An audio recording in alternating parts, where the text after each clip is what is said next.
Good afternoon. Welcome to Stay Tuned. Thanks for staying. What did you think of our concert? Aren't our musicians amazing?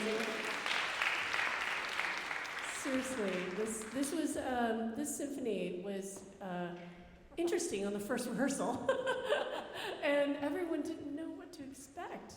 But we grew over the course of 3 days, literally. So bravo to all of you. Thank you so much. Well, and thank you for being here. So we have our principal horn, principal oboe, and our principal trumpet player. So I just wanted to have them say a few words, how long you've been playing in the symphony, you know. Let's start with you. My name is John Freeman. I'm principal trumpet. I think I've been in the orchestra since 2016, so almost 10 years now. And yeah, I really enjoy it. Okay. My name is Rong-Huey Liu, and I started with English horn, just subbing, and then acting principal, and then I won the audition. So I don't know how long it's been. It's for 2016, maybe? 2016? Yeah. Okay. Hi, I'm Lauren Varley, and this is my 17th season playing. Yeah, last year we had a Sweet 16 party for me. So that's why I know for sure it's 17. Wow. Well, I want to talk about the first piece, the Tombeau de Couperin. And each of these fabulous musicians had solos, but Rong-Huey especially. Tell us a little bit about, I know it's an excerpt that you practice. How long have you been practicing this piece, do you think? Oh, at least 30 years. And still doesn't feel good. This is one of these excerpts where you go really high and really low at the same time, so you really have to have a very good read. But on top of that, your instrument has to be in absolute good adjustment. Otherwise, the notes just would not come out. And so it's very, very tricky. I think that's part of the reason why they put it in excerpt, because they see oboes are having struggles. Yes, and it's very virtuosic, right? And so her fingers are moving so fast. And she even said, I hope my fingers work. I was like, but you're blowing into your instrument. I was massaging a lot. And it's also originally a piano work. And so Ravel orchestrated it to these gorgeous colors in the orchestra. So John, what do you think about your solos in the Ravel? How do you think of when you're playing this piece? Most of my solos were actually muted, and so that was a big part of it, finding the right mute to make the right sound texture. Some mutes are very nasal and or metallic sounding, and I had both technical fast solos and then lyrical solos. So I wanted to find one mute so I wasn't switching around, but also one that could really make a beautiful lyrical line. So that was part of the practice for me. And I think going from a French composer, impressionistic sounds, very light colored sounds in the Ravel, and then going to Sibelius. Lauren, tell us, you're really the organ sound. You're sustaining, all the horns begin and sustain the sounds throughout. It's you're the glue that keeps us together. How did you feel about playing it? We had so much fun. It's a really, really beautiful piece to get to play with a really fabulous section, and I was really lucky to have a lot of really great horn players to do this with. And yeah, it just feels really, really great. It's really wonderfully written for the horn. It's in a really great register, and it's the blend that can happen is really, really beautiful when it works well. So we had so much fun. It was really beautiful to kind of get lost in that opening, especially. And the opening of the Sibelius Fifth Symphony, you had that solo. What are you thinking of? How did you practice that? Is it something you were nervous about or not really? No, I don't think so. Not very much. Again, it's because it's written really, really well. It lays very well for the horn, and it's in a really comfortable area. When you started kind of speaking to us earlier in the rehearsals about swans, that was a great image, so we all kind of tried to lock into that mentality, and we just kind of tried to go with that quality and character that you were. Right, and I told all the four women horn players, by the way, that they were golden swans. And Alicia was like, I have that image of a golden swan. So, no, I thought, bravo, the horn section really, I mean, because every note is so important, every note. And then the winds as well in the Sibelius, you know, there's so many tiny little details. Tell us about how you felt, and have you played the piece before? I think I have played it once. Actually, it was in Fresno, a long time ago. The wind part is actually quite difficult because we have unison a lot of times, and so to be able to play beautiful like the horn sections, there's a lot of things that has to lock in. Otherwise, all you hear was just the scratching sound. Right. So, can you describe what unison means in the wind section? We have the same note. So, and same register. It's not just octave apart, but it's exactly the same note. Like me, the first flute, second flute, and second oboe, we all have exactly the same thing. So it's hard to tune with 4 different colors. Right, right. And John, as a brass player, have you done the Sibelius Fifth Symphony before? Once before, and what are your thoughts about playing this symphony? It's really fun to play as a brass instrument because there's so much overlap. It's such like a dense texture when we play, and it's fun to sort of like fit in with all that. And then also as principal trumpet, every once in a while I get to like poke my head out and play a little solo on top, or just like kind of lead the charge at the end. Yeah, so it's a great piece to play. It's very like moody and dark, but also just very colorful. Great. So I thought we'd take a moment because we rarely get to interview these wonderful musicians, just to get to know them a little bit better. So I'm calling this Rapid Ray Questions. Stephen Colbert has that. Okay, so question for each of you. Oh, what's that? I just was wondering, Yeah. the second movement, Okay. Sibelius, do you pluck violin more than you actually stroke it? So these are not string players, but the string players do everything in this piece. Yes. The pizzicato is plucked. Right, right. And so he uses a lot of different textures within the orchestra in so many different ways. Yes. Great observation. Okay, so your first concert ever, and it doesn't have to be classical. What was that? Your first and your last concert that you went to.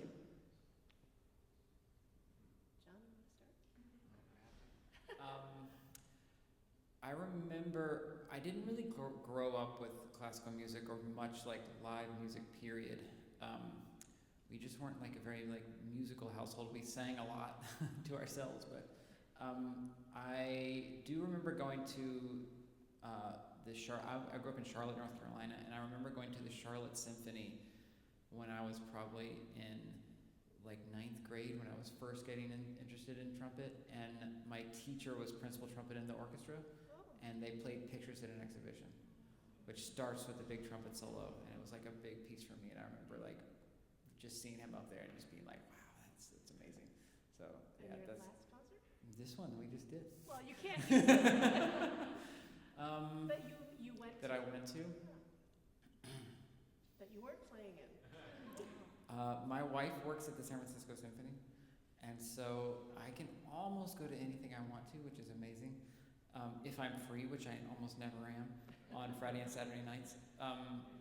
But I lately have been going to most of their movies. They do like live movies where the symphony plays the soundtrack, and that's really fun. What was it? The last The last one I saw was actually Psycho. That's not really representative. I'm a big fan of like John Williams and and things like that, but that's the last one I remember seeing. So. Well, my very first concert, I believe it was actually an opera. And I grew up in Taiwan, and I think I was 4th or 5th grade. I was very young, and I just remember the concert hall was really big, and my sister insists that she wants to have a drink. So we were sitting there, and she finished the can during the intermission, and during during opera, she kicked the can and the can just came rolling all the way to the front. It was really embarrassing, but I just remember it was a Chinese opera, but Western, yeah. I can't remember the exact title, but I think it was the Butterfly Story. You know, the violin concerto. Okay. Yeah. So but they changed it into a Taiwanese opera. The last concert, I know there's something that's more recent, but somehow it's not putting a big impression in me. But the most impressive one that I've seen is Royal Philharmonic down in Orange County. And apparently it was one of those orchestra that they don't really rehearse, apparently.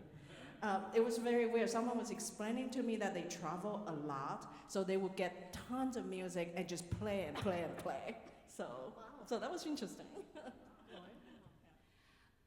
I've been trying to think about first concert. Both of my parents are musicians, and so I kind of grew up going to tons and tons of concerts. So it's hard to remember when that would have been. But most recent concert that I didn't play, which is unusual, probably would be one of my children. I have 4 kids, and I have twin boys who are teenagers and are playing. And so right before I flew out here, one of them had 2 orchestra concerts, and one had a band concert in 1 week. So that was really fun to hear the teenagers play. So probably that would be most recent that I didn't play. Okay. Well, I didn't know you had 4 kids. I do. I do. Wow. I I'm know. learning new things. I know. That number sounds like a lot even when I say it out loud, but it's true. I do. Okay, so the next question is, whose autograph would you like to get, if you could get anyone's autograph? Living or dead or living? Anyone, yeah, dead or living. The first name that comes to mind is maybe Leonard Bernstein. I would love to meet, just because of who he was, and he was just such an incredible musician and inspired so many people. Great. Well, the first one that I can actually think of was actually a politician. I would love to get an autograph from Michelle Obama. Oh, Yeah. Because she's inspiring, she's positive, and as an oboe player, you're always struggling with the reed. You're always facing this instrument who's giving you trouble all the time. So I will always try to remind myself that life is much more interesting and much more positive. You have to think positive all the time, and she inspired me to do that. Lauren? I love that. I would also take an autograph from Michelle Obama. I'd say Beyonce. She's pretty fun right now in my world.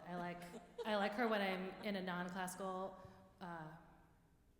zone. Have you seen her in I concert? have. I did go to her concert, not most recently, but I did attend. And how was that? It was extraordinary. She's incredible.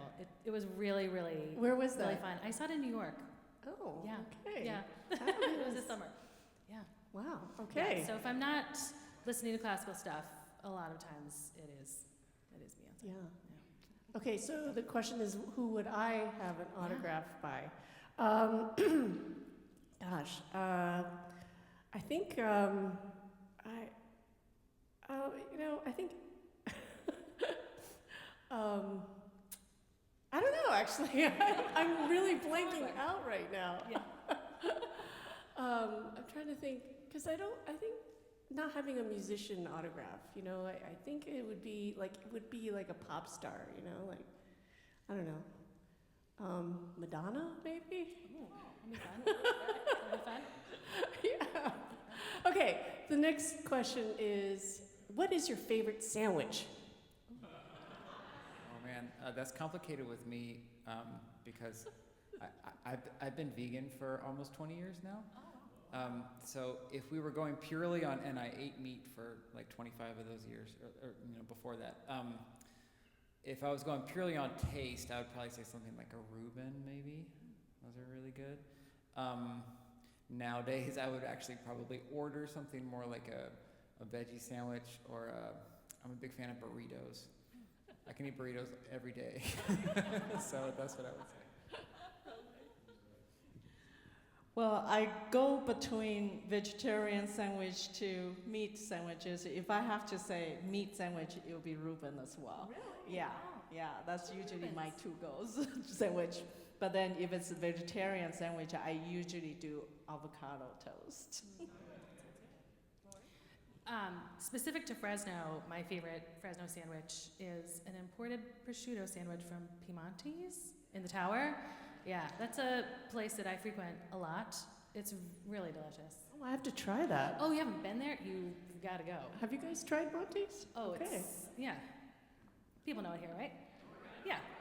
Great, It's great. great. So we want to open the floor to your questions. Anything about the program? Any questions you'd like to ask these wonderful musicians? Anything? Yes. Ray, you're both an amazing pianist and an extraordinary conductor. And now you have given us this wonderful piece that exists as both one to be conducted and one to be performed. And I don't think it's fair that Ravel succeeded and hit a home run on both accounts. What's your, do you prefer the piano, or do you prefer the orchestration, or are you just in agreement that they're both extraordinary? Well, Walter asked if, as a pianist, if I like the Tombeau de Couperin, the piano version, or the orchestral version. And you're right. He hit he hit a home run with both versions. I actually like the orchestration version better. But I did discover the last movement, because this is only 4 movements out of the 6 that he orchestrated for a piano solo. The last movement is orchestrated. I can't remember the name of it, but I really would love to conduct that last movement of the Tombeau. But yeah, I think the orchestral version wins. Any thoughts? Rong-Huey is a pianist, by the way. I was pianist.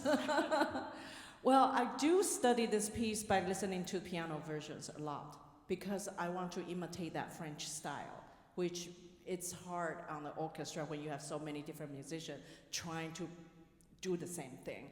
I personally like the orchestra version just because it has a lot of color. That's just, you can't get it from play on the piano. Yeah. Any other questions?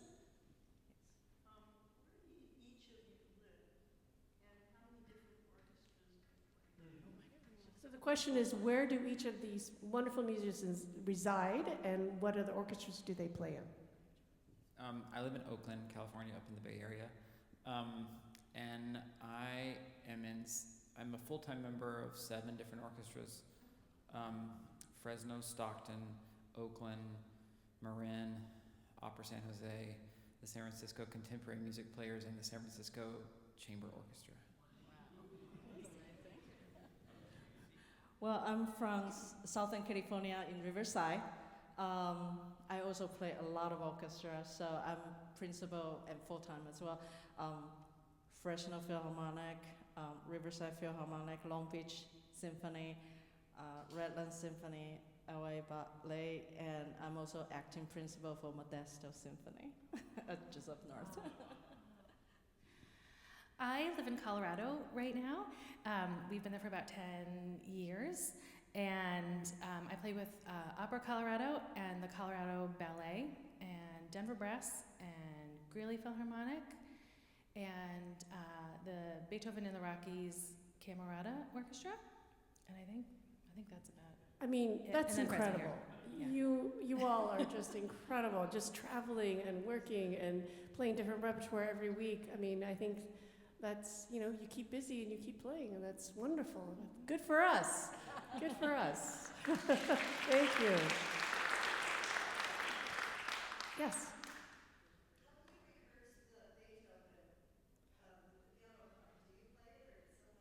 Oh, so how do we rehearse the piano concerto, Beethoven's 3rd piano concerto that you heard today?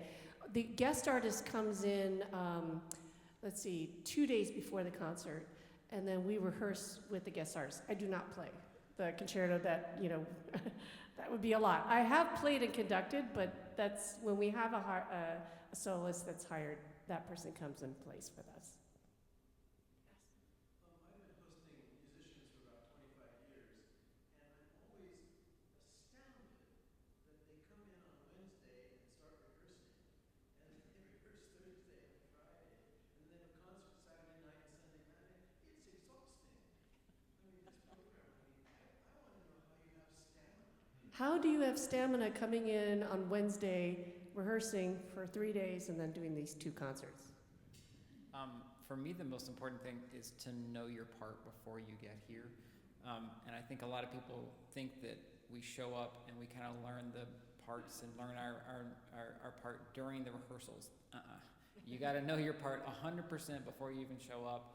Be ready to perform it at that first rehearsal. And then the rehearsals are just sort of like learning how each other does it and working on, you know, like balance and things like that. It's, you know, most of the work is done before you show up. I agree with John that knowing the music is very important, and I'm very grateful that our wonderful librarian gets the music ready. So I usually start looking at it as soon as she posts it. So at least I know how much time I need.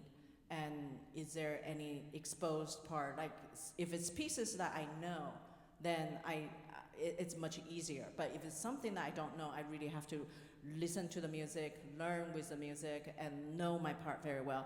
Now, one more thing that most of people don't know about being an oboe is that you have to make your own mouthpiece, which is the reed. And that reed is super sensitive, depends on the weather, the location. So I usually start, so since I know this set has heavy oboe repertoire, I start preparing reed 2 weeks before. And I just slowly make sure that they work.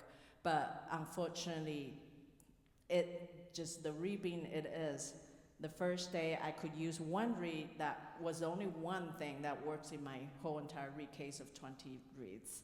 And then second day, that reed, I thought it's pretty good and I want to keep it. I don't want to mess it up. I start making more because nothing else was working. And so I literally changed about 4 reeds in this whole set of concert. And this morning I was trying to make the reed from last night better, but it didn't work. I literally destroyed it. So I thought, okay, I'm gonna go back to my very old reed. Hopefully it stays. And about how many hours does it take to make the reed as opposed to practicing?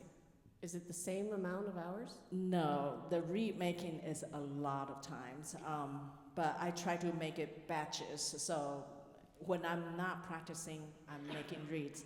I have 2 kids, and if you ask, what does mommy do during her spare time? They will tell you, she's in a room chopping wood.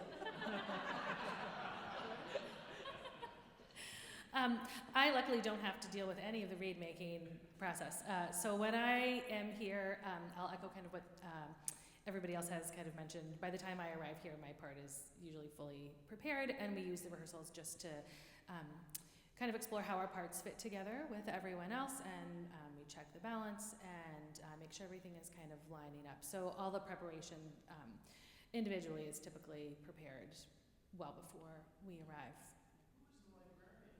The librarian is Danielle Fisher, and she's alumni of Fresno State in composition, and she's just fabulous. A lot of work happens back, you know, in the back rooms to make these concerts come and put together. So maybe we'll have her on Stay Tuned next time. But I just want to say, yes, go ahead, Walter. There's another aspect that was really on shining display this afternoon that I want to find out about. How is it that each of you in your sections has such an amazing match with your colleagues? I mean, we heard 2 oboes sound as one all afternoon, and the brass, the whole section was unified, trumpet and horn especially.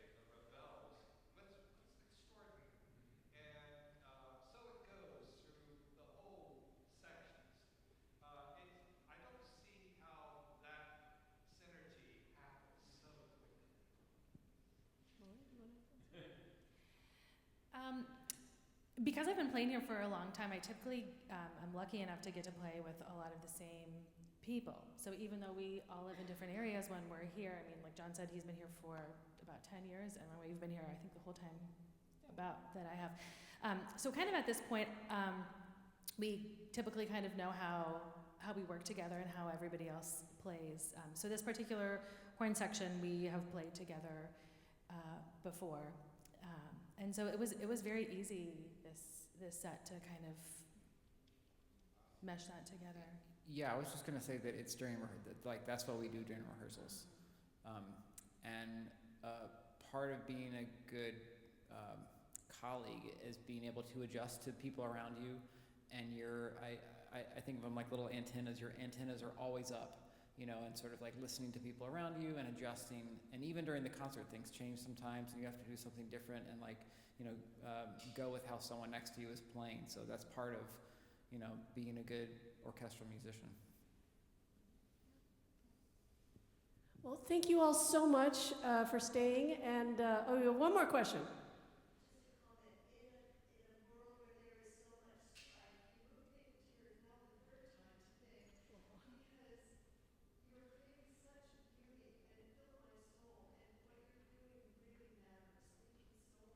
Oh, thank you. Wow, what a way to end it.